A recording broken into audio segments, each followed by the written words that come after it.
Here are your names. Mr. White. If you get a customer or an employee who thinks he's Charles Bronson, take the butt of your gun and smash their nose in. Mr. Blonde. If they hadn't have done what I told them not to do, they'd still be alive. Mr. Orange. Yes! She killed me, man! Mr. Pink. Why am I Mr. Pink? Who cares what your name is? Yeah, that's easy for you to say. You're Mr. White. You have a cool-sounding name.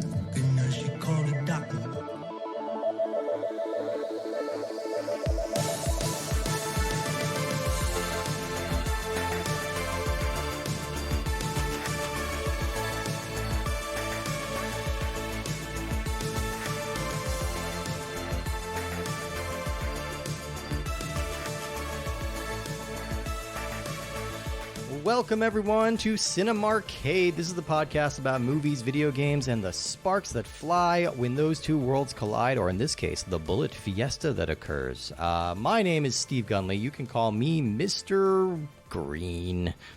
And it's not easy, let me tell you. It's not easy being Mr. Green. Who else is with me today? Hi, I'm Justin. I think I'm very clearly Mr. White. Okay, yeah. We all got together and agreed. Yeah. I may be the whitest guy you know. You're Mr. Clear. Yeah. Mr. Clear. Who else is here with us? J-Ban, or you can call me Mr. Pink or Purple or Pink or Purple. Damn it, why do I have to be Mr. Pink? We're all fighting around who gets to be Mr. Black, but that one is already taken by our guest here today. You get designated. I'm that. Mr. Black. You don't get to pick your name. Yeah, you get the cool sounding one. Is this the second heist? The heist that would have happened after the movie? This is the follow-up heist. Yeah, this is the assuming they were successful, which for the most part they were, but we'll get into that. No, they weren't. Do I say my real name or do I just go by Mr. Black the whole time? I can go by Mr. Black the whole time. That's fine. We should That'd be a say pretty your good real bit. name. Yeah, that might help for people to know. My name is Chuy. Hi, everybody. How are you doing? Chuy is here. We're very excited to have you. Thank you so much for taking the time. I kind of thought I was more Joe than I was anybody else. I thought you were more Eddie. Yeah, Eddie? Eddie, yeah. Eddie's a fuck up though. Wait, I will go to bat. Is Eddie a fuck up? Eddie presents like a fuck up, but he doesn't actually fuck up. It's not like he's the clown prince of crime though, or something. He's got a goofy face, but he's very serious. Yeah, he's a nice guy. Yeah, he is. He was ready to go, and he wasn't fooled by the cop. We should probably wait. Yeah, we should wait. Yeah. If you can't tell what we're talking Black, about, that's fine. If you can't tell what we're talking about, we are talking about Reservoir Dogs. Can you say that again? Reservoir Dogs. Okay. What did I say? How did I say? Reservoir Dogs. Reservoir Dogs. That's your choice. Which would you prefer? I'll take the dogs. Okay, you got it. I'll take a brute reserve. A brute reserve. Or dog. Oh, dog. The dog. I'm wearing the dog. Yes. Right now. That's what that is. Okay. All right. Hey, you smell that? That Isn't it clarifies nice? that. Yeah, it's real nice. It's Makes real the nice. girls go woof. Woofy woof woof. The girls, because I'm a teenage boy. You're zooming them girls. Zooming. I'm a teenage boy, or I'm a real creepy 25-year-old guy. I've been replaced as the youngest person. Oh my god! Have you guys seen Dazed and Confused recently? Yeah. Like awful. It's so it's like Matthew McConaughey. Like when you're younger, you're like Matthew McConaughey. He's so cool. He's so hot. And then you're like, he's so creepy. Yeah. He's so creepy. What's he doing hanging around? Like, go away, bud. And the whole line about these girls like stay the same age, and you're like, that was meant to be creepy, but it was like, I don't know. People were transmuting that as like an iconic character. I'm like, no, this is iconic. It is iconic. I used to say all right all the fucking time. Yeah. Oh, does that come from Dazed and Confused? Yeah. I think the Matthew McConaughey character is clearly a drag kid later on in life. Though, he's a rich kid from the Westlake area 100%. that eventually, because he's got the car, and his parents are like, get the fuck out. And So- Top notch. What more? During the pandemic, after I got the shot, I went stir crazy, and I started driving Uber. and I would drive Uber for all these Westlake kids. Oh, no. And it was so wild. I'm driving these kids around, and they're like talking all this big game, but be like, yeah, I'm gonna smash that. Like, and it was like, I was like, oh my God. I feel like if they made Dazed and Confused nowadays, everyone would be so insufferable. You just wouldn't be able to like watch the movie. I'm gonna get her pregnant, and then mommy and daddy are gonna take care of the baby for me while I continue on with my life and go to a very nice school and then get a job with my dad's firm. Yeah. And then I'll raise my kid as my brother. Is that what happens in the movie? Sure. Okay. No, not in the movie. No, that's the sequel. Yeah, in the sequel. Yeah, that's the subtext. That's the Westlake strategy. It's called Lazed and Corporate. We're on the wrong movie, aren't we? We're way on the wrong movie. That's okay. We're roughly in the right era because we're talking about early 90s indie films. You know, I know Dazed and Confused was released by Universal. Don't at me. I understand. But this movie, Reservoir Dogs, is in a lot of ways kind of like the firing pistol for so many like independent films. It was like such a big movie for a very specific breed of film nerd, aka me. Very much on this? 2.5 million for this whole movie, which was the most they'd ever given Tarantino for a movie yet. Like, I think he got it sight unseen. Like, they didn't even read the script. They were just like, we like you so much because of the scripts you've done already. Here you go. Here's some cash. He had a few floating around that would, like, one of them would eventually become True Romance, which wasn't directed by him, but it definitely is a Tarantino movie. Oh, yeah. And then I think Natural Born Killers he wrote on. He did? He did write that. Yeah, he did some Well, Oliver Stone changed it completely, pretty much. But he wrote the story. He got the story by on it. Yeah, he still gets credit. What's the Tarantino chronology? Okay, so this is the first one. This is the first proper one. Okay. At this time, so a little bit about this movie. Reservoir Dogs was released October 9th, 1992. It's directed and written by Quentin Tarantino, and it stars Harvey Keitel, Tim Roth, Steve Buscemi, Michael Madsen, Lawrence Tierney, Chris Penn, Eddie Bunker, Kirk Baltz, and Quentin Tarantino. So, yes. Always a mistake. Always a mistake to put Tarantino in a movie. We've decided now that every time Harvey Keitel or Quentin Tarantino come on screen, we have to yell, hey, those are the guys from Little Nicky. So that's the new bit in the house. And see, I'm not a Harvey Keitel fan either. Like, I think he's a terrible fucking actor, extremely overrated, and never is he more overrated than in this film.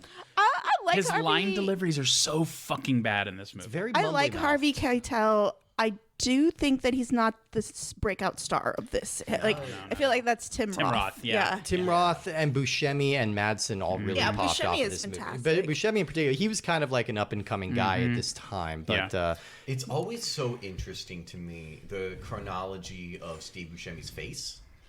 Because I don't... Like, just has, as from a baby to now? Is that what you're saying? I mean, like, because he just has...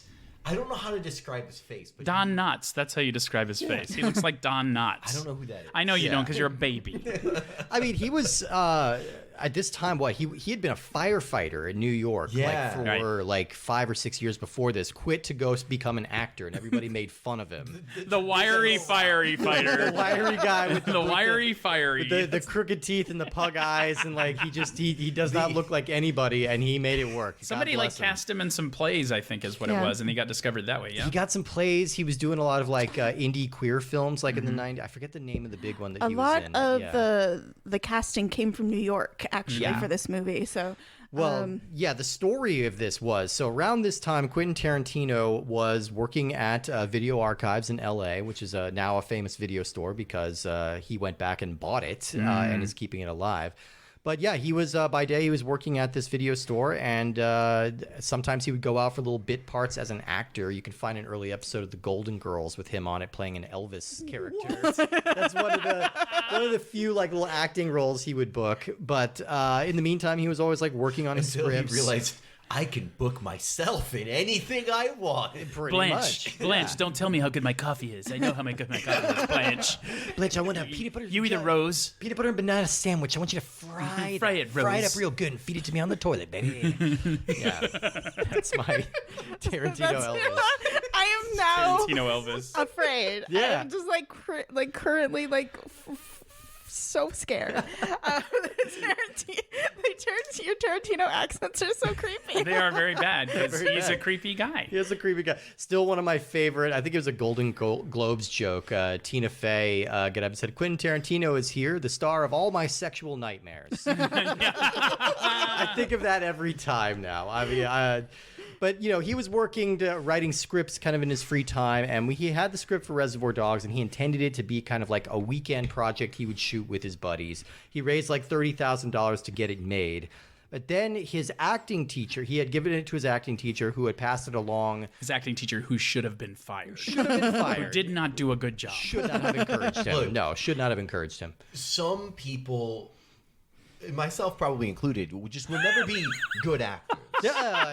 Justin, you said it, not us. And, you know, I'm proud to be in the same boat as Quentin Tarantino for one thing in my life. There you go. Why? Because you've been to the chili parlor? Is that why? You're really into feet? Is that what you're telling me? No. Yeah, you just know. Well, because those aren't the boats. That's big talk. You're putting yourself in the same vein as Tarantino. Huh? You're in the same category. In terms of acting skills. There we go. All right. There we go. I thought you meant proximity. No. All right. Well, Okay. in that case, I'm No. exactly as good an actor as Genghis Khan. Okay. We all just get to claim who Genghis Khan better would have at been an acting. extraordinary actor. There was a lot of politics he had to overcome to become a Khan. Thank you very much. Do not talk bad about Genghis Khan unless The it's life the of a mass con murder. man. Oh, I'm that he sorry committed. if Then I'm when we had besmirching this murder. A con apologist at the table. Jesus. Well, you saw how many times she was shooting that cop in the dick. Is this when we what were playing Rapid this Yeah, game was earlier. about? You were shooting a lot of dick in that game, They deserved J-Band. it. You didn't even try to. Once you shot the first guy in the dick, you never aimed higher. I was doing it on purpose. I don't think you needed to. I don't think you needed to yell, "This is for Barbie" during it. Okay. Greta Gerwig deserved director nomination. Dot, dot, dot, dot, dot. Take that, Oscar. Don't even nominate Margot Robbie. What the fuck? Anyway, Oh man. I We'll knew let this. you get to the history of it. will I we? knew this was going to go wildly off the rails. That's okay. That's okay. I'm here for it. No, Actually, what I want to say, Chewy's it's so fault. funny because, like, Steve and I are usually the oldest people on the podcast. yes. And Oh, What are you saying here, man? we have to deal with your youth all the time, Justin. well, wait. How old are y'all? Well, I'm 40. I'm 39. Yeah. Oh, okay. Yeah, well, I got so- y'all by about 10 years. Yeah, pretty close, I'm pretty close. kicking fitty. Yeah. 20. Yeah, yeah. Fuck you, Justin. No one likes a braggart. You will die someday. Okay. Yeah. Just saying. Just like the rest of us. And I'll be there, holding your hand as you slip off into the dark, dark, cold clench of death. Hey, I That loved, turned very I sweet. loved Because the fact- J-Ben will have shot you in the dick. And there you are. 15 times. I'm like, I love you, Justin. It's okay, man. Just go. You don't have to hold on anymore. I love how there's nothing about stay with us. Everything's gonna be fine. Just No, like, if you're no, go, man. It's cool. okay, man. We got this. We got this. You're good. I mean, technology could probably save you, but we're not doing that. I don't think any of us have enough money for that. I don't have $6 million lying That's around. true. That's a reference for us olds. There we go. Yeah, $6 I million like it. man. Anyway, You didn't know you were getting a script. Foley artist here today, did you? we assumed. I Yeah. was gonna say that clomp. in the movie, I thought it was really touching that they had Mr. White cuddle Mr. Orange when he was Yeah, dying. yeah. That was It's a very so sweet. Only to beautiful. then ruin his entire life. Oh yeah. I thought you were Which gonna say. revealed I that thought you were he's gonna say ruined white his shirt. entire life. Yeah. Because he I mean, does. that He too. does Yeah, ruin but his white shirt. he cuddled him at the beginning before. Right, before he knew. Before yeah. he knew. Yeah. And then he cuddled him again at the end, and then Tim Roth was like, "Hey, sorry, dude. I'm a cop. Everything that you've been doing, you were the wrong person in every situation so far." And then My bad. I And then used to just- Keitel gives the worst. I used to just love, like, every once in a while, if it was all quiet in a room with my friends, I would go like, I'm a cop. Larry. Are you? That's so fucking good. I'm a cop. Larry. You're gonna be okay. Say the goddamn words. Worst improv ever. Like, he improvised that line. Did he really? I feel like I've been flashed back to 1,000 bad dates where men were just doing Tarantino recaps of the movies and I really like Pulp Fiction. And they would you like a Royale with cheese, J-Man? That's what they call it in Amsterdam. J-Man, this maybe not be the best time to tell you, but you did die earlier tonight. This is your purgatory. That's it. You have to sit here Stuck while we here forever. Tarantino at you. You got to hold Justin's hand while he shuffles off, too. Oh my God! All right, I'm getting us back on track. Okay, this go. movie, You're the boss. the script made it You're into Joe. the hands of Harvey Keitel. Because his That's wife right. was like the acting coach. And so Harvey Keitel really took a liking to this. He kind of made this happen. He got some money put into it, and he had some higher level talent come out and audition for this. Among the people they rejected were George Clooney and Viggo Mortensen. Yeah, I knew that. Yeah. But Who the were ones they auditioning for? Oh, I don't General know. audition? I probably two the of the Vic guys. Vega part. Yeah, probably. I feel like But of could have course, been better than they found a bunch of up-and-coming actors, including Steve Buscemi, Tim Roth, and Michael Madsen, who all really kind of popped off of this movie. Harvey Keitel was in a really weird, omnipresent place in his career at this time because he had Did the piano come out yet? the piano was coming out this next year. Okay. But he had been in Last Temptation of Christ and Bad Lieutenant. yeah. He was kind of having his little Bad ascendant Lieutenant, moment. his only good movie ever. Bad Lieutenant's fucking good. Yeah. Well, Grand Budapest Hotel. God damn it, I don't count that for him. He's good in supporting That's not roles his later fucking. on. No, wait a sec. You're giving him way too much He's credit. good in Mean Streets, Taxi Driver. Early Keitel and very Early late Keitel yeah. are good. You're right. It gets a little gummy I'll and give coked you up that. in the middle, but yeah. God, it's bad. Yeah, but either way, they did get enough money to put this together. They filmed the entire thing in an abandoned mortuary because they didn't really have any money. They didn't even have enough money to film the diamond heist, which they originally intended. It was kind of a Jaws situation where because they just ran out of money, they couldn't do the set piece, but that wound up making it cooler in that regard because they had to go with the non-linear timeline. What would this have been if it was like a full heist movie? An hour longer. It probably, Honestly. it would be like Heat. It would Because be it's like already a Michael pretty Mann's Heat. fucking long movie. Yeah. For a first time out director. It's 98 minutes. Yeah, it's a long solid movie. 98 minutes. Yeah. But yeah, this was Night kind for of me, one 'cause of I the. fell asleep at one point. You fell asleep. I can during see this. that. Like Yeah. 7 minutes. I could see falling asleep during this one. There's a lot of quiet moments in the warehouse, Yeah. and and then it gets tense. But Yeah, It was. I mean, everything really does happen in the last minute. Yeah. it's like a basketball game. Yeah. You only need to tune You only in need to the watch last the last couple bit. I minutes. Yeah. assumed that I had missed so much, but really all that I had missed, I'd fallen asleep at the beginning, right as they were not at the beginning, but when the they first- were going through Mr. White and Larry and the Mr. Orange's what happened Their to them. backstory? And so No, their now story. yeah, their Yeah. now story. They were hanging out in the car chatting, and then I fell asleep, and then I woke up and we're back in the warehouse, and I was like, there was probably a lot that happened. Oh, you And it was, might have missed 7 one of the minutes. best fucking monologues ever by Commode Tarantino. story? The Commode story is so fucking good. I mean, Yes, I ended up watching it back later. I do feel like the Tarantino, all the monologues feel like Tarantino, yeah. even though they're different characters, and it's really funny to see the different actors do their take on an impression of Quentin Tarantino. they're always doing that. And Yeah, I do like the Commode story. I thought that was really good, but it was definitely it took him a couple of movies to sort of write out his very specific Yeah.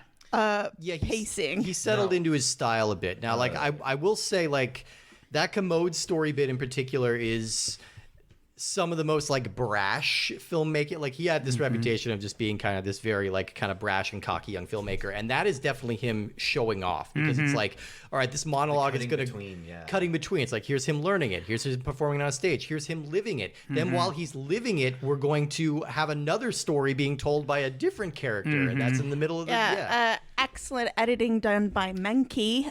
His I don't remember her first name, but she was Oh god damn it! it's Emily or something. I'm not sure. It's a really old. It's She an sounds old like school- she knits. Yeah. Yeah. Anyway, but yeah, that whole. Well, it's really funny that we're like Steve is solving this, but so much of the dialogue in the movie. Sally Menke. Oh, that's not what I thought at all. I was thinking so much of it was like, oh, do you remember that actor? It's like, dudes, we all have Google now. Yeah, we don't have to remember anything. We don't have to. Now, I will say, I have seen this movie a few times before, but it had been like a decade. It had been a bit. I had forgotten so many of it. But then, because you were asleep during most of it every time. When I got to the commode, that part, I was like, oh, that's this movie. I had forgotten about that entirely, and now I was like, oh yeah, it was such an interesting moment of where I was like, oh, this is, in my opinion, one of my favorite parts of the movie, and I had fully forgotten it was in this movie until it happened. Like, none of the lead up at any point sparked that, oh yeah, and then that's when it happened. I was like, oh right, yeah. On the monologue thing, this is the one that had the Top Gun monologue in it originally, didn't it? Oh, I don't remember the do you Top know Gun y'all don't know the Top Gun monologue? I don't think I do. There's a whole scene cut from this movie. I'm pretty sure it's this movie where Tarantino talks about how Top Gun is homoerotic. Yeah, and it's a movie about Maverick and Goose like falling in love. And if you watch Top Gun again, it really is. It's very, very gay, and it's so beautiful. It's a beautiful story. I mean, he loses his lover. Yeah, it's so bad. They play volleyball together. Very oily volleyball. I feel very for oily volleyball. Yeah, yeah. I mean, love wins. Not that day. Not that day. No, Goose exploded. Goose died. But this movie was kind of the film that made Sundance Film Festival sort of like the place to go. Sundance had existed for a couple years, but when this movie hit, it was so buzzy and everyone was talking about it. There was this big bidding war over it. Finally went to Miramax, a perfect company that's never done anything wrong. And it was... What did they do wrong? Look up Harvey Weinstein. Yeah. Oh, God. Okay. Got it. Yeah. Yeah, but the movie, it came out, it only made like $2 million in theaters. Like, it kind of just barely made its money, but it was this huge hit on VHS. Sex, Lies, and Videotape was the same year, wasn't it? Or was it a year or two before? That one was 89. Oh, goddamn, I'm way off. Yeah, but that was another of the early... beginning of it, too. Yeah, of the big indie film movement. There's a really good book about this. It's called, like, something Raging Bulls. Raging Bulls and Clerks. Clerks and something like that. Yeah, but it talks about this whole 90s era of filmmakers. Yeah, and it takes each of them and like talks about their story and how these movies got made. And I know Linklater. I don't think anything Linklater's done has been made into a video game, so we'll never cover the Before Sunrise trilogy. No. That'd be fun. It's a dating sim. That'd be incredible. The Boyhood one, the Boyhood game. It takes 13 years to play. It takes. You can only play it a little bit every year. And you have to stop and go, oh, that's Dartpool, and like the whole time.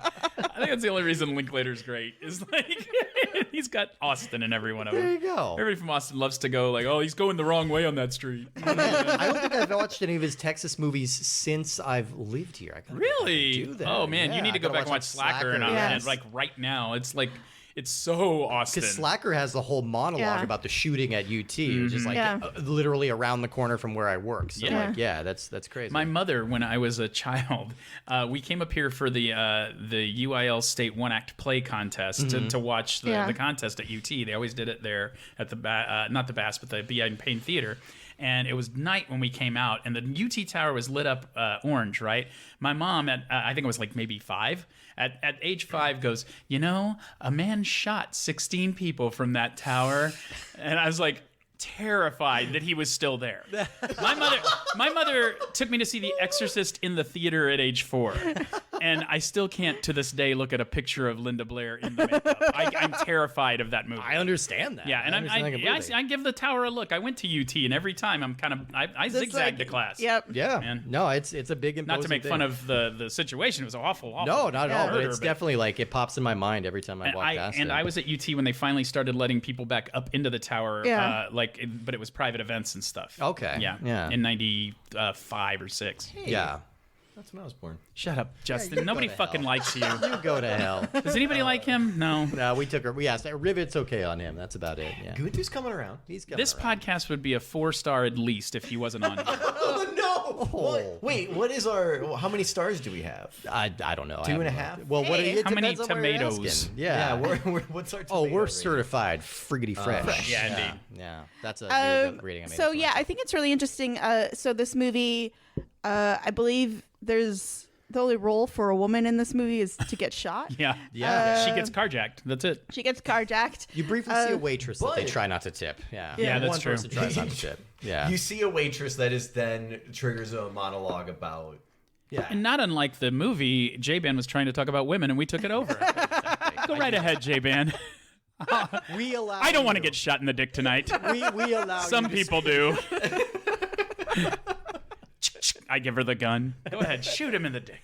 It's just so interesting to see a movie that's just so like Scarface, like we watched previously, that is just so like anti-woman, other than women getting shot or being talked about being shot or like vaguely talked about as a sexual object. But it's just like Tarantino, which is also interesting because like Kill Bill rocked my world when it came out. Fantastic. And I still feel like it's one of the few female-led superhero movies that just like, again, in my mind, she's a superhero. Well, Uma and he came up with that movie together. Yeah. Like during Pulp Fiction, they were like, "Hey, we should do this thing about this." Yeah. And that's the Q and U at the beginning of it. It's Uma. Yeah, it's great. And it's, and I loved Kill Bill so much. So too. it's so interesting to see him starting off with Reservoir Dogs, a very because I love film noir, and there's a couple of film noirs. I think it's Killers or Killing.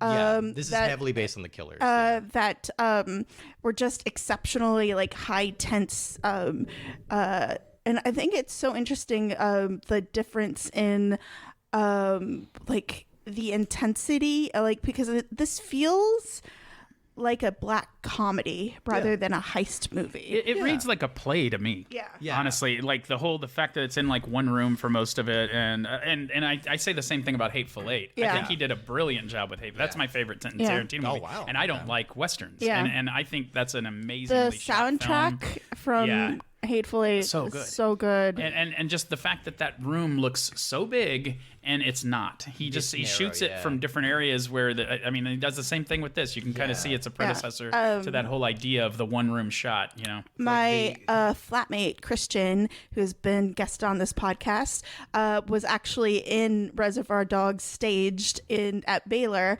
and he played Joe Cabot. Oh, nice. I could see him doing well at that. At Baylor? At Baylor. Was that like really underground? Because I'm sure the Baptist professors did not like that. And Christian was like, "Yeah, it was amazing for us to be like coming on and like dragging a cop and like beating him up." But did they like live bleep it? I don't. Like, I don't. You mother bitch! That is something that has not aged well. No. There's a few bits of dialogue in this movie that I don't know how they were at the time, but they were not still great now. They were very it was 92. It's not like this was made in the 70s. Let's address a couple of things here about Quentin Tarantino, okay, and also just I'm not excusing any of it, but also setting a little context for the film scene in the 90s. I think. Tarantino is a film obsessive. Everyone knows that about him. He grew up on Grindhouse and blaxploitation and all of these movies that were really lurid because that's just what he was drawn to. And that's what a lot of his movies now are, sort of an elevated form of that. All that being said, the man needs to lighten up on the N-word. He does not get a pass because he's alluding to blaxploitation or the fact that these characters are racist. And we're not even talking about Pulp Fiction. No, I think it's worse in. I think it's probably worse in Django and then this. Django, there's a little bit more context for it, but I saw the master pancake of they did Pulp Fiction one time, and they just fully skipped they fully skipped his like whole role in that movie. Oh, Tarantino's little monologue in there, That they're like, they shoot the kid in the back seat, and then they're like, all right, we're just gonna go until later in the movie. Yeah, and then just act like that wasn't part of it. Again, he does that sometimes because he tries to get out of it by casting his wife in that movie as a black woman. And it's like that's not you don't get a pass. As realistic as his dialogue can be, a lot of times when he uses that word, he's living in this fake world where even in the gangster world, white guys say that to black guys, and that's just not the case. That's not the case at all. No. And I know this because I'm from there. Yeah. Not really, but I do have some. I have some people in my family. I'm not gonna lie, and you know, it's just not used. It's just not like that. No. It comes off as like he's not skirting around it. No. Right? Yeah. Like it's very like heavily prominent. Like it didn't have to be there. He put it there on purpose. Like as a guy who grew up in a partially black family, like my stepfather's black, I was often referred to as that, but I never said it back. No. And I endearingly I was called this, and I'm like, yeah, cool, awesome. You get to do that, not me. Yeah. Tarantino's like, no, you do it back. There is this kind of Gen X-y sort of edginess to it's like, it as well. Like he's trying to push some buttons Envelopes, a little yeah. bit. You know? Didn't Scorsese also have a problem with that?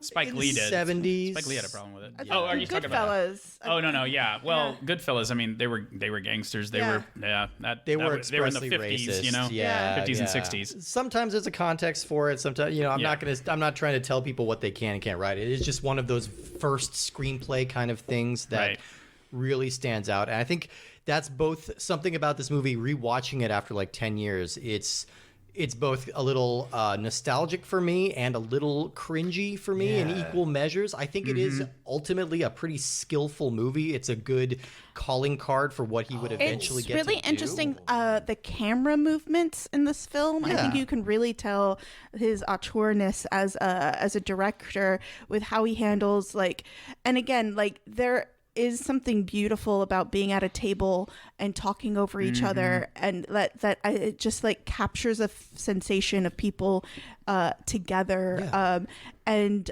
it like does a masterful job of establishing you know, we all do improv status and like relationships, and it's just so interesting how it's, I don't know. It's that just circular shot that he does. That circular shot.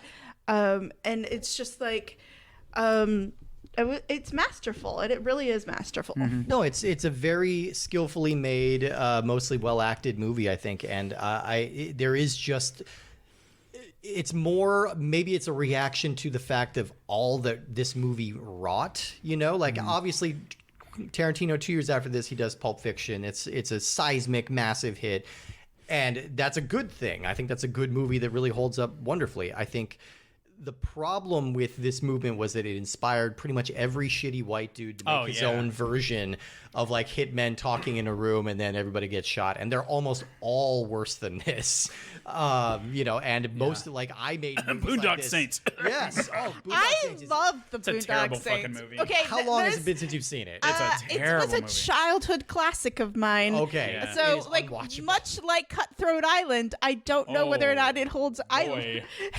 Hey, Island. I at least had some fun with Cutthroat Island, but I don't know about Boondocks. I can't. Okay, I can't go back on that one. I'm glad I'm not alone on that. Yeah, really? because as a guy who was in college at the time, when Boondock Saints, everybody had the fucking poster on their wall in their houses. Everybody wanted to sit around and watch Boondock Saints because it was so gritty and real, and I just fucking hated it the whole time. I hated it then. I always did.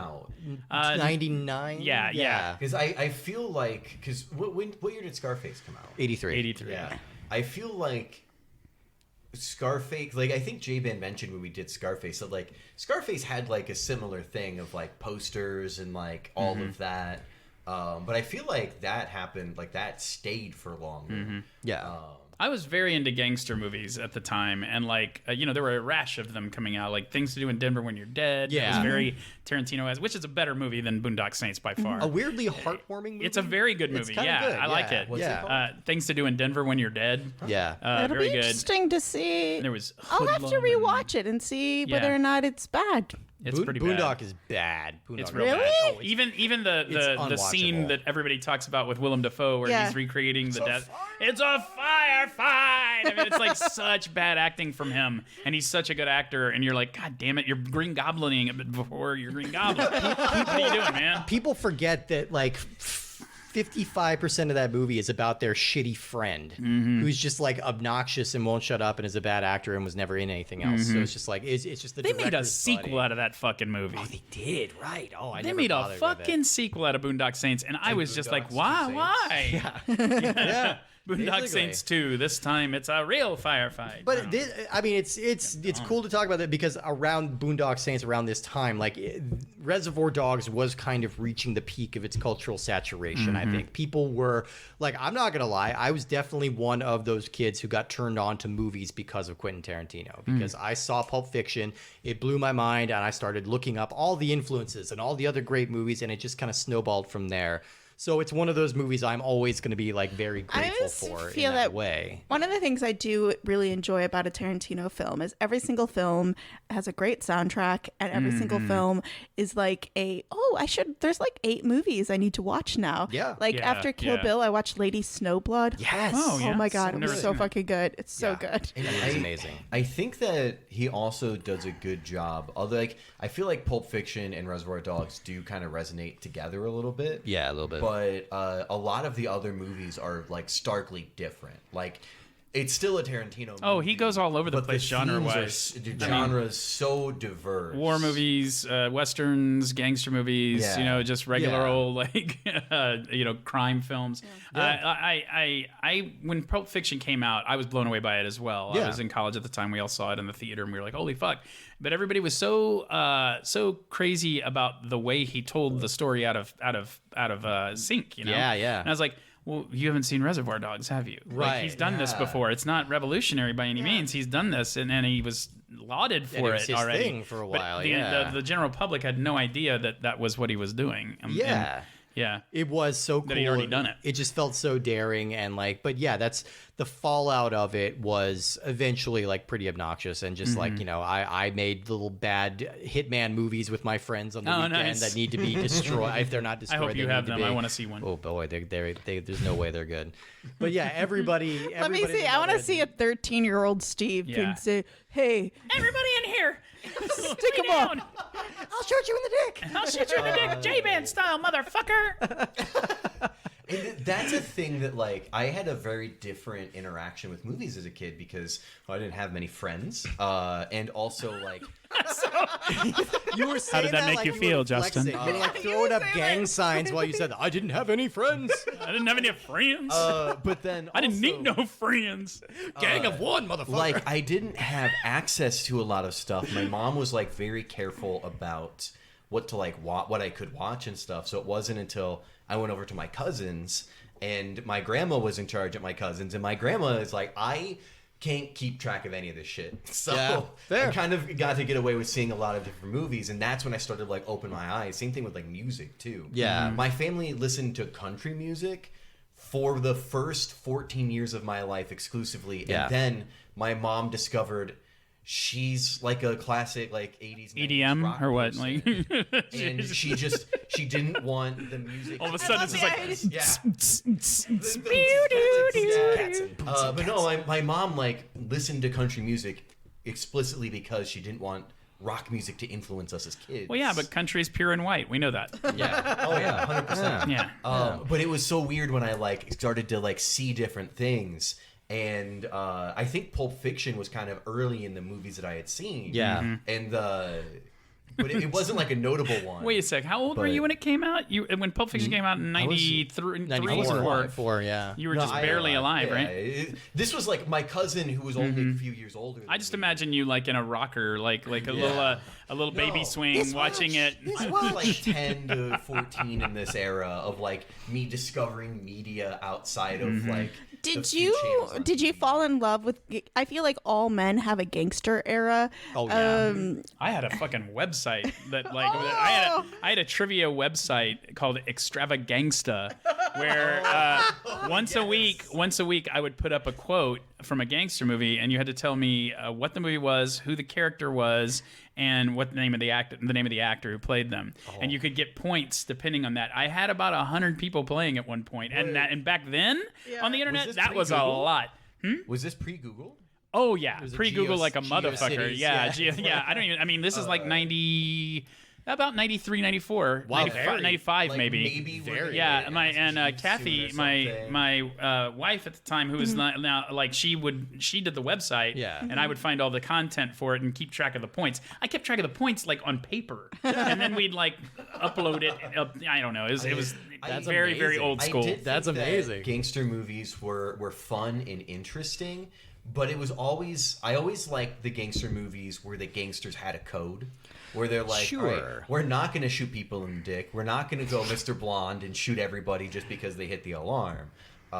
Almost like I'm trying to think of a You gangster. definitely had a You like Boondock gangster Saints, then. video game. They had a code. They did. Like, you had a video game gangster era. Video games, for Well, sure. that's one of the other things. I think this movie and this game falls in the same category as Scarface, which we've talked about, and then some that we haven't talked about, like Fight Club, where people glommed onto the cool and the glamour of this and missed the entire fucking point that these characters are horrible. And, Wait. Is there a Fight Club video game? There sure is. Get the fuck We're out of gonna get here. to it. It's a fighting game with an unlockable character. Fred Durst! Fred Durst from Limp Bizkit is an unlockable Oh no, character. not Limp Bizkit.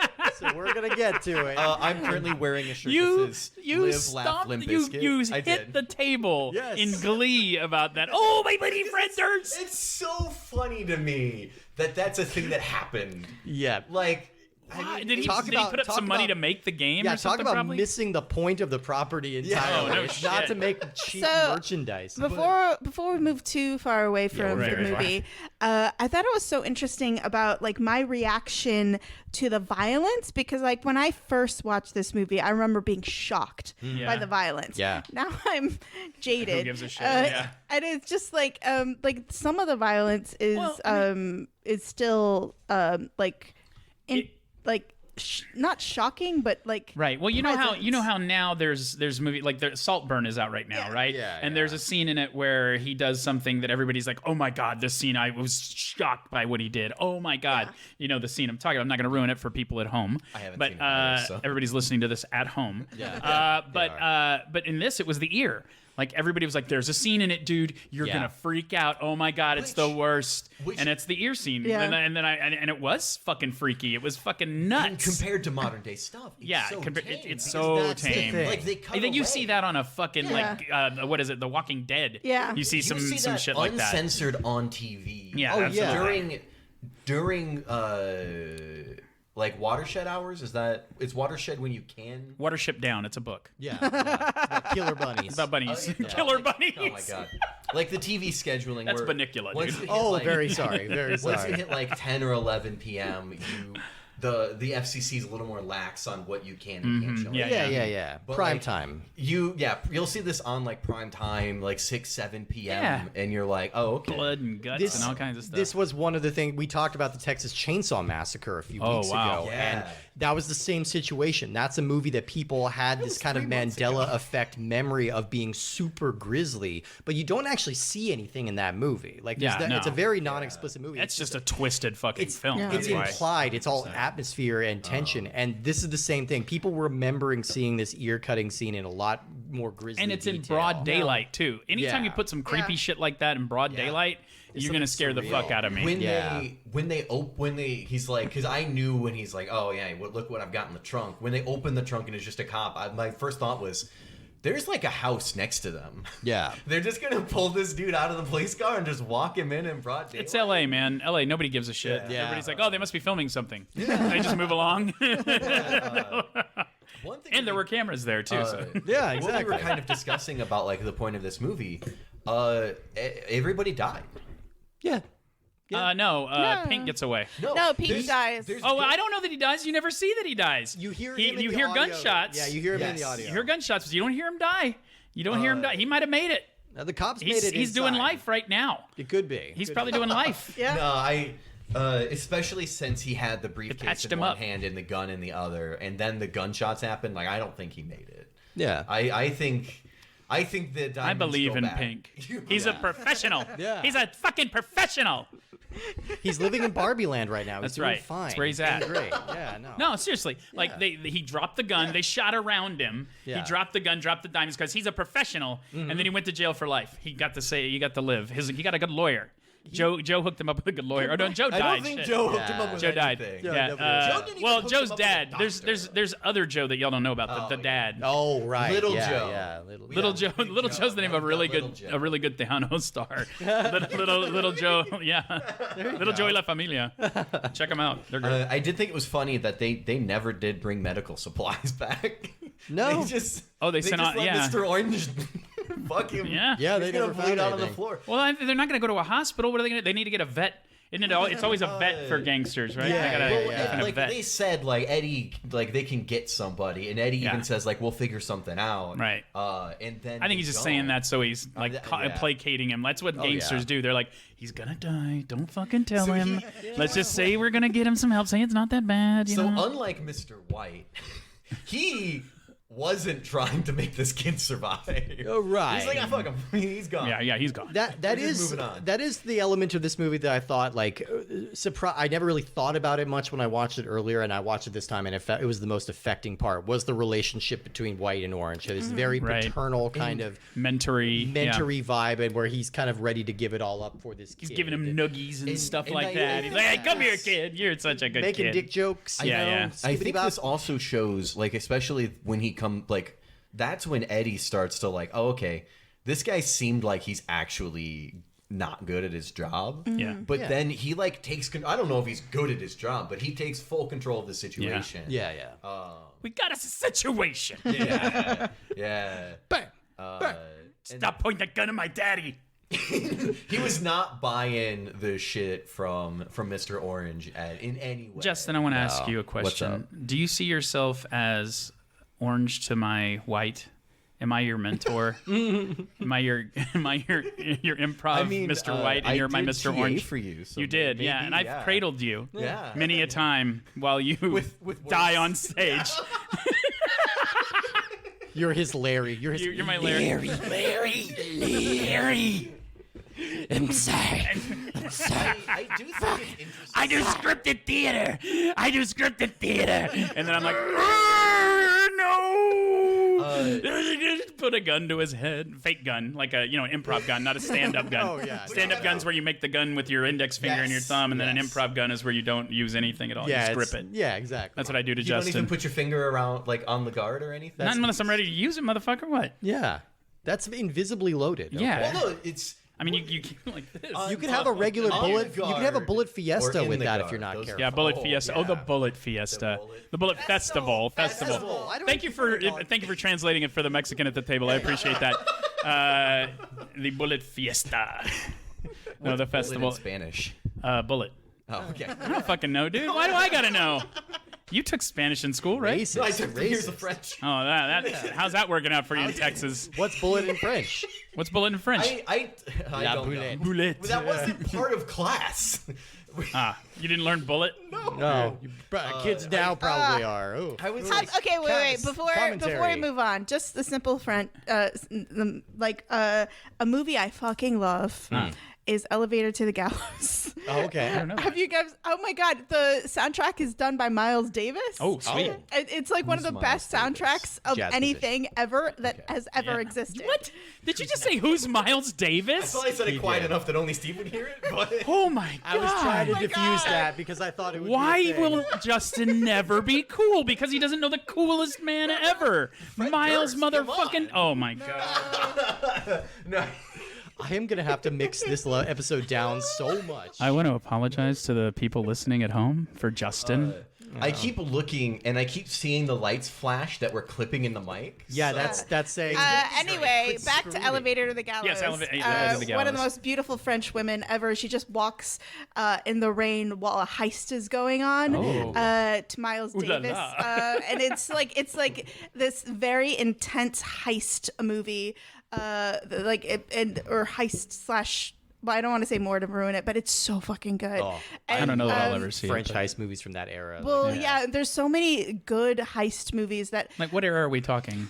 40s, 50s. 50s. Oh, okay. Yeah, 50s. Rififi or Yeah. have you seen Touché Pas Grisby?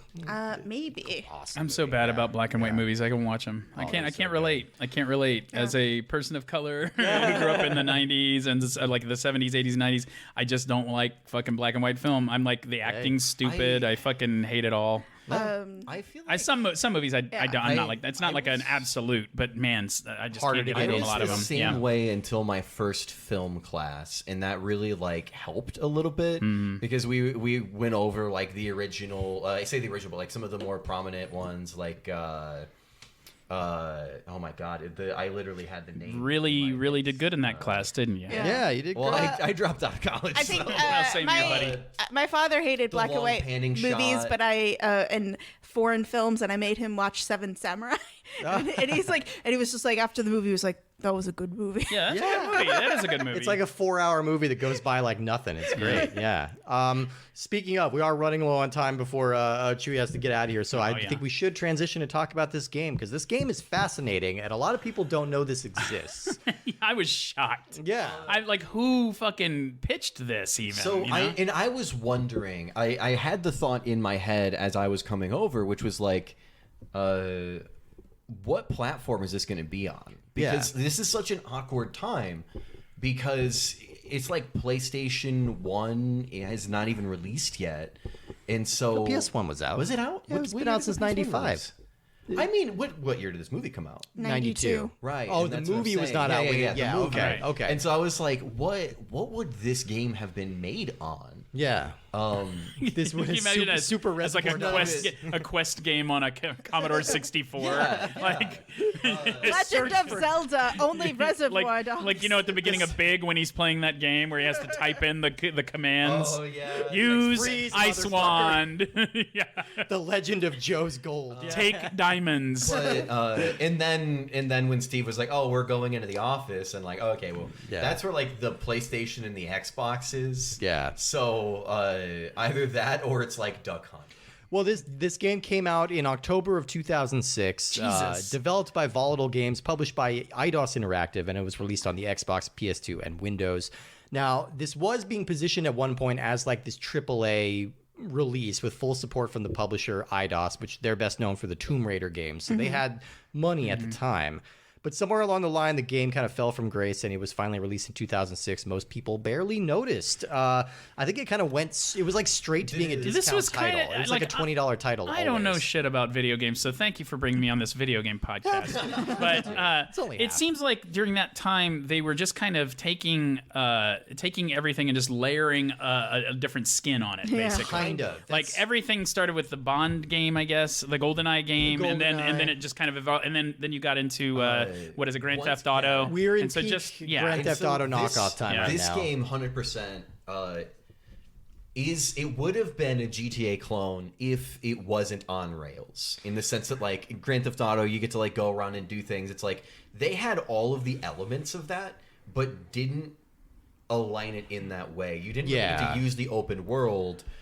It's well, very I mean, linear. I don't know. Yeah. Oh, is it? Yeah, I guess yeah. you did have to walk through certain areas and make things happen. Yeah. Yeah. But I mean, you had the freedom to shoot dicks. You had and you had the freedom to like push people around There and was stuff. car scenes and stuff. Like they had all of the elements that it almost felt like playing the early Driver games. I don't know if anybody's played those. Mm-hmm. But, Pole Position? No. That's my early driver game, brother. Night Driver. Did you Yeah. play Oh Night yeah. Driver? Hell, I Spy played Hunter. Night Fuck yeah. Yeah. dude. It felt like playing Driver 3 compared to Grand Theft Auto, where it was like, it was okay at the things that it did, but it was not great at any Yeah. things. And again, one of the first things that these folks noticed, which I didn't notice until later, I wouldn't have noticed if they hadn't pointed it out until later, was that they only had the likeness for one person for this game. They did. Yeah. So yeah, that at one, which is kind of unusual, okay? Because the thing at this time was, yeah, like you said, Grand Theft Auto was like the hugest thing in the world. So Right. if there was any property that they could Grand Theft Autoify and make it like a little more, give it a little more name recognition, they would do it. So we talked about the Scarface game already that you played. Total Grand Theft Auto knockoff. There's like a Godfather game that's a Grand Theft Auto knockoff that we're gonna play. Like, and then this. Oh, one I want kinda to come back for slotted that in one. there, too. Godfather's my favorite movie of all time. Oh, yeah, it's nice. a good game. Yeah, no, it's actually not bad. But like, yeah, despite all, and like this was also the peak of celebrities showing up to voice acting recordings for movies. So Oh, like really? we talked about Scarface, like Al Pacino's kind of like the only big name that they didn't get in that movie. Like Yeah. or Well, they that brought was- in millions of other people. Interesting that for Mr. Pacino. Pink, for Buscemi, they gave him a James Cagney old-timey accent. Yeah, he was like, "Hey, see, yeah, I'm gonna go over here and steal these diamonds, right?" Oh, he would. Oh, he was the person who was putting whilst into all of Whilst, that. yes, whilst you go from thing to it had this weird English word in there, like a British word. Yeah, And we quickly realized when you say the word whilst when referring to someone named Mr. Brown, you're immediately in Jane Austen territory. Yes, you It's like, "Oh, whilst you're holding him, Mr. Brown, hostage, you must intimidate the other. Bang his head upon his said table. And then invite him for tea. Yes, Yes. what? Yes, quite. I did love. So it started off with a tutorial, and during it, it's like, this is how you do the different things, and it's like, this is how you hold people hostage. This is how you get the police to do things for you. And that method is literally just smacking hostages' faces off desks. It helps. And that was Chewie. He was like, what the fuck? Yeah, I was literally like, God damn! Yeah. Like I think I really freaked out at that moment. Well, I mean, that's kind of worth I expect mentioning. like a little, a little butt of the gun to the back of the head. That's fine. But why are you hurting that person's face? It's worth mentioning that, like, of the Tarantino movies, this is one of the ones that's kind of hardest to adapt into a video game because it's mostly just men sitting around in a room talking. Like, It's Blade would be similar. it's very dialogue heavy. So I am going to give them credit for having a clever approach to how they adapt this. This is not a one-to-one adaptation. This is basically filling in the cracks in the story, So we don't get to see the diamond heist in the movie. We don't get to see what happened to, like, Mr. Brown and Mr. Blue die off screen in those movies. You see a little of Pink running away when he carjacks the car, but other than that, you don't see a lot at all. You're right. You really don't see much of the action at all. And so what this game does is lets you take control of those scenes, and that way you don't need to worry about disrupting the canon too much. You can still include the wraparound clips from the movie, or at least like recognizable dialogue from the movie to frame the story.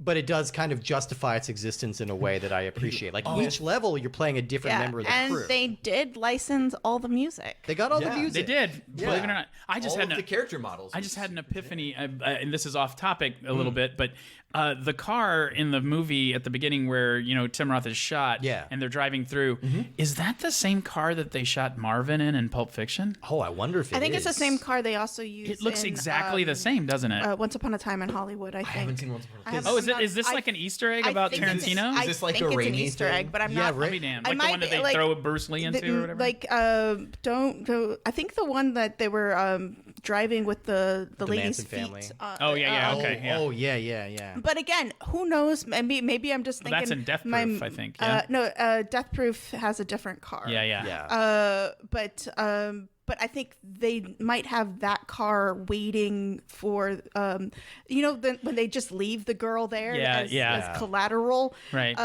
Because that's what friends do. Right, exactly. But so I don't know. Maybe I'm making this up. No, but I think it's brilliant that maybe the thing that I'm remembering is just that it was a white interior.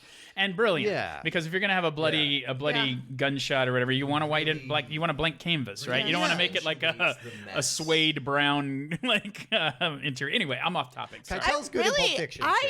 He's all right. He's a supporting role. He's good. He's very quiet. I in really it, so that's did good. like the blood in this, and as a horror movie aficionado, like I think it's really easy to take the blood in either too orange, like which was popular in the 70s and 60s, to being too red.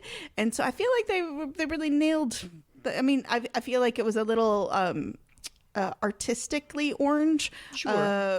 I don't know. I bleed red, white, and blue. That's what I'm saying.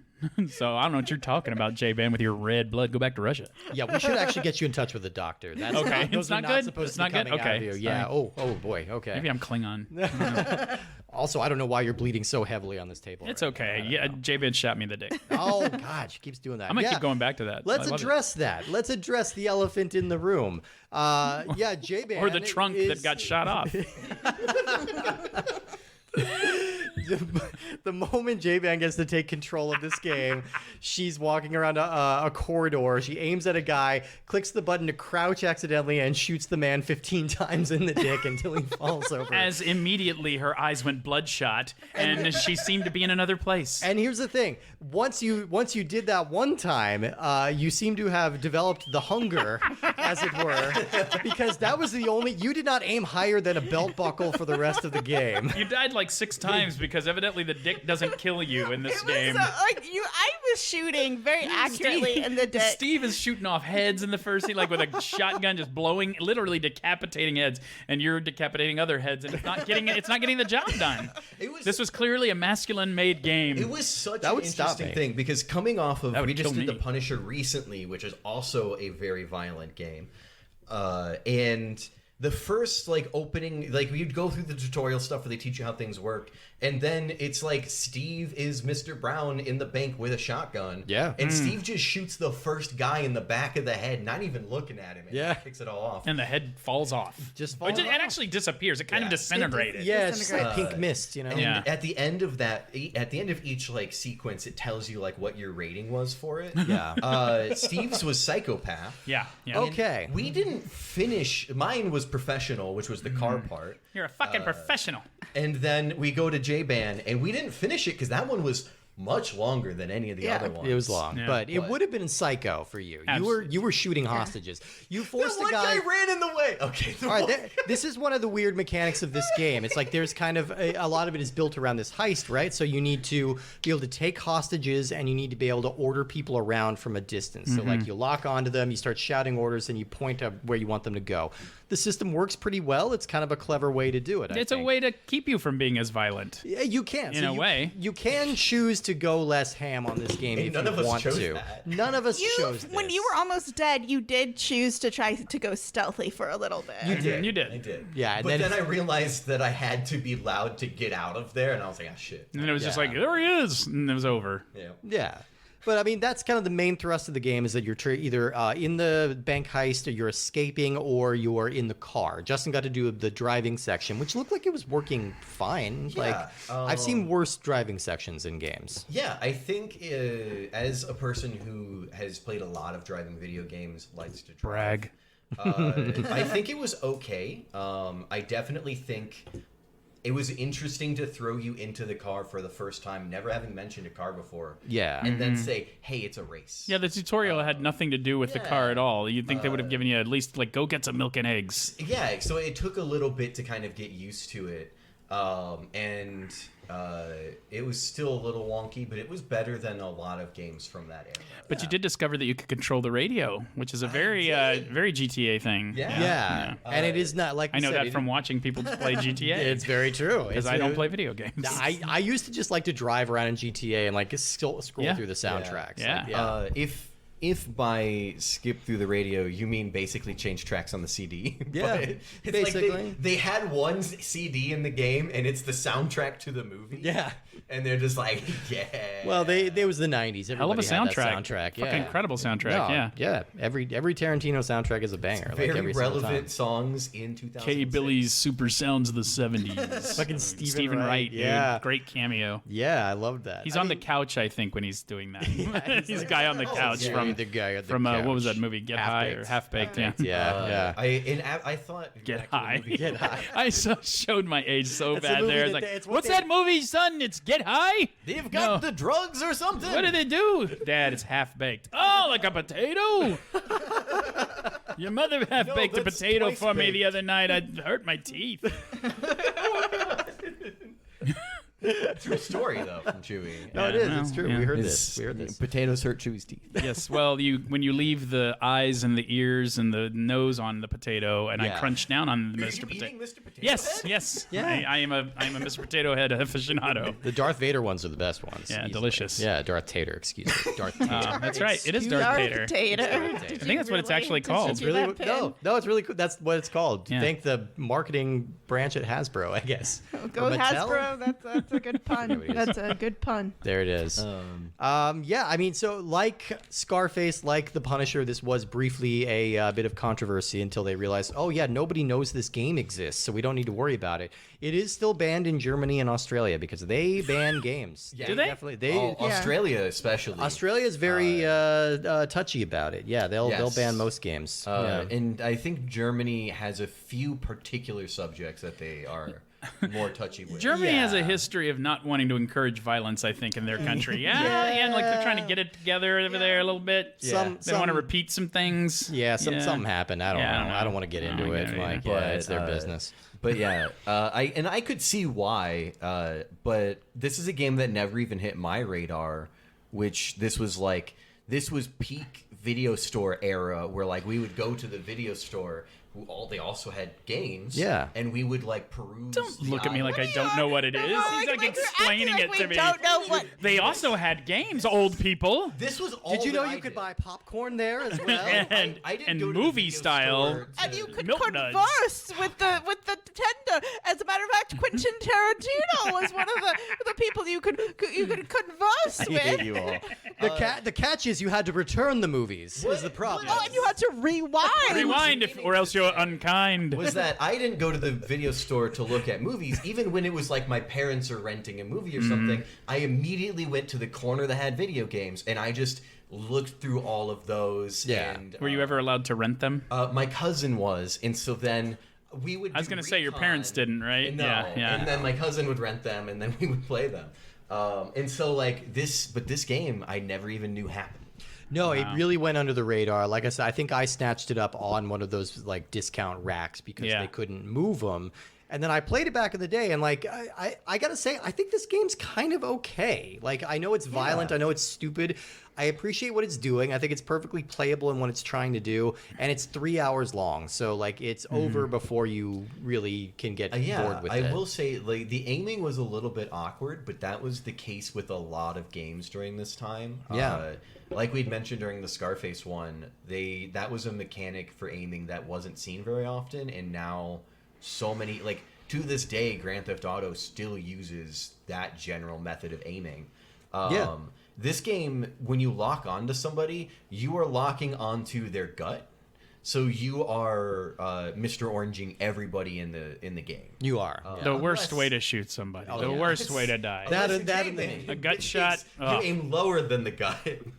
The only other worst way to die is getting shot up the anus. Yeah. That's the only other way. Buckwheats. Drowning. Things to do in Denver when you're dead. Thank you. That's it. Buckwheats.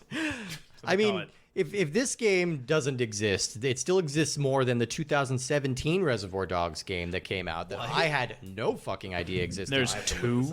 This one was called Reservoir Dogs Bloody Days. It's like a top-down shooter, kind of like Gauntlet or the Die Hard game. You and your pals can go rob a bank. But a jewelry store. In this it came out, it got mediocre reviews, and then the company that made it went under, and that game is just not available anywhere. You can't download it anymore. You just can't find it. So it's a 7-year-old Not even game. on like eBay. Somebody's got it on there. There was never a physical Reddit? release. Yeah. Oh, they never released it. It was a Steam release, and then it never came out anywhere else. What's Steam? Steam's the online. I'm not going to explain it because I have no idea what it is. Well, see, it's what we used to power a video store, except on your computer. Yeah. Okay, so like Netflix. Kind of, yeah. Okay. But for video games. Except you have to buy it. My kids talk about Steam all the time, and I have no idea what it is because I'm not interested in their lives. It's basically a game store. One company had a game, and they were like, we want to do more than games. So on our next game, we're going to make it so that you have to buy it through this service. And then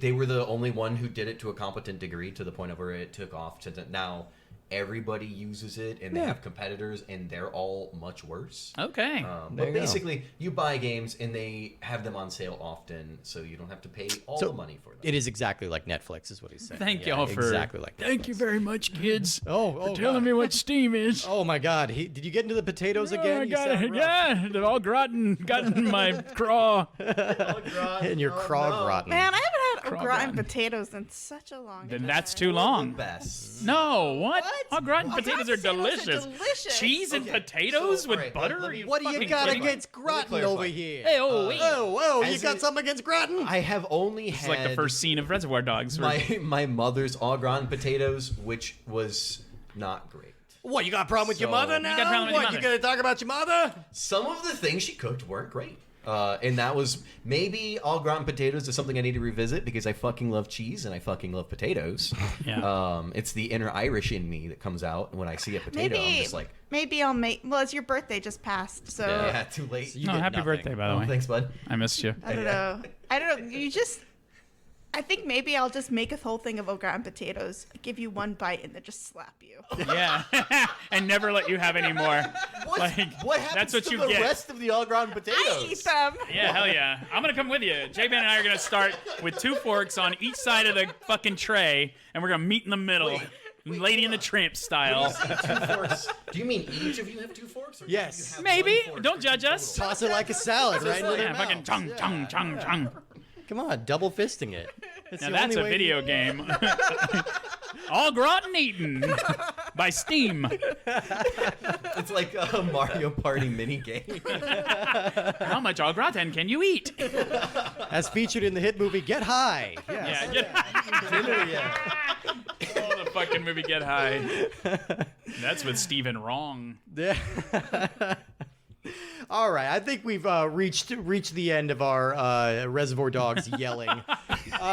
Yelling. Let's move on to the portion of the show where we are ranking the movies and the games we talk about. The scale that we use on this is good movie, good game, bad movie, bad game, or any combination of those factors in between. We usually don't really stick to any kind of actual specific formula. Originally, it was a hard rule, and I think it took 2 episodes before we started breaking it. Yeah. Every single episode. Now it's like a good movie, floopy game. I don't know. Oh, we do goodness. stuff like that. But no, I'm gonna keep it simple and say good on both of these. I think it's a movie that was very foundational for me as a shitty young man, but it hasn't aged as well as some other movies in Tarantino's filmography. You know, I do still.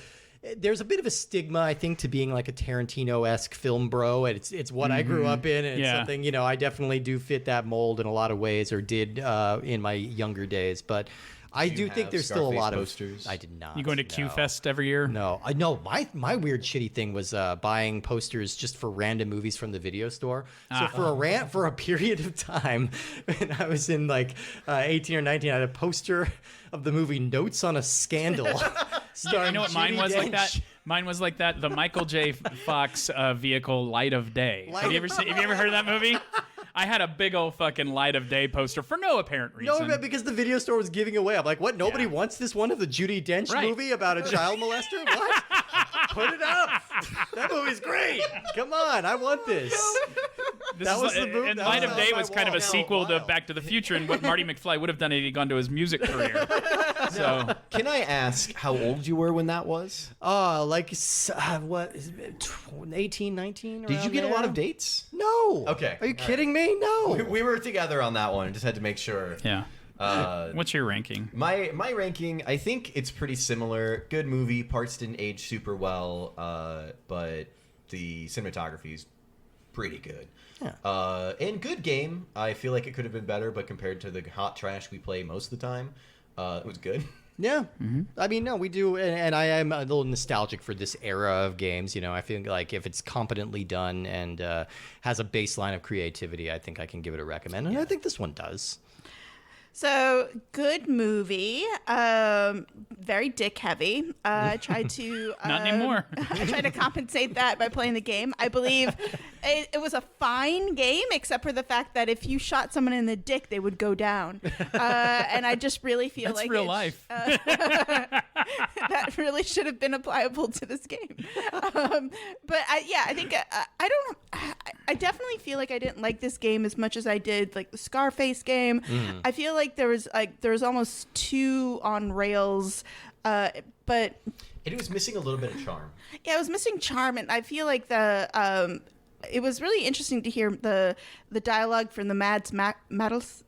No, that's an entire Michael Madsen. Michael Madsen, because I was going to say a Danish actor who played Hannibal. Yeah. But anyway, I just think that it's fine. It's fine.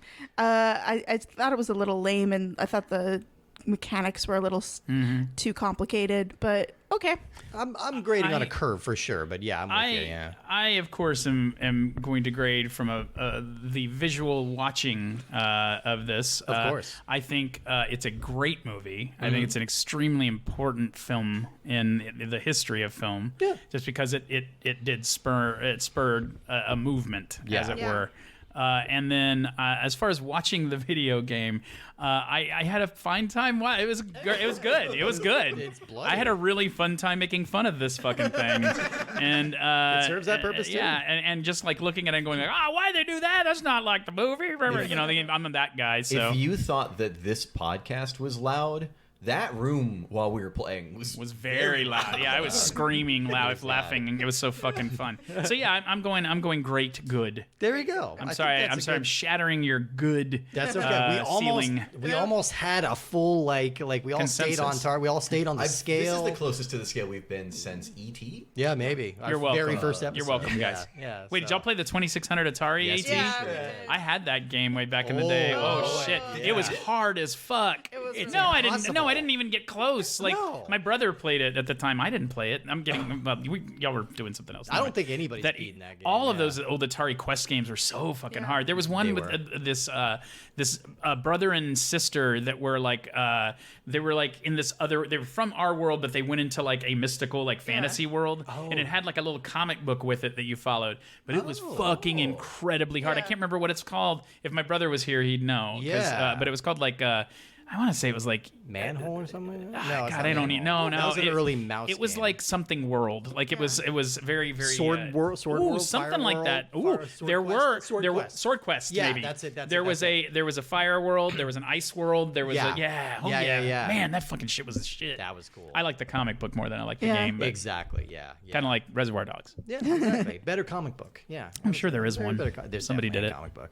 Well, Chewy, thank you so much for being here. This was My a delight. pleasure, y'all. This This was a is a delight. blast. For folks who don't know, Chewy is possibly the best improviser in the city of Austin. Yeah. Stop it. Arguably. I mean, Yeah. we're all of us are gunning for him. You know, we're all we're all sabotaging parts of his car, but That's fine. Yeah, on different days. Is that why I have a but check engine light right now? That's one of the reasons. Or is it because I'm an improviser for hire? Let's just say you got here first, I got here second. Your car was left alone with me for a while. Will you fix it, please? God's sake.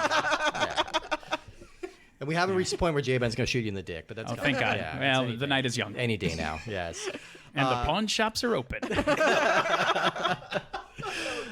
And we are in Texas. We are in Texas. There's vending machines for them. All right, y'all. Well, we will see you don't next need week. a We have we have an interesting one coming up next week as well. We are going to be talking about, I believe, the only time we're ever going to cover a biopic on this show. Which is a very weird way to cue this up because it's a pretty loose adaptation of a person's life. But we are going to be playing the video game adaptation of the film Dragon, the Bruce Lee story from 1993. Yeah. I can't think of another biopic that would have had a video game inspired by it. Unless Ray. Yeah, I can't think of anything. Ray. But, you know, Yeah. Ray. Yeah, Ray. Bohemian Rhapsody. young Ray Charles coming through life. I'm looking forward to that new Iron Claw game. I hear it's really, really upbeat and fun. All right, so we're going to be back next week for Dragon, the Bruce Lee story. So thank you, everyone, for listening. And Dragging as these always, You could have saved it. Look at me. You're gonna be okay. Say the goddamn words.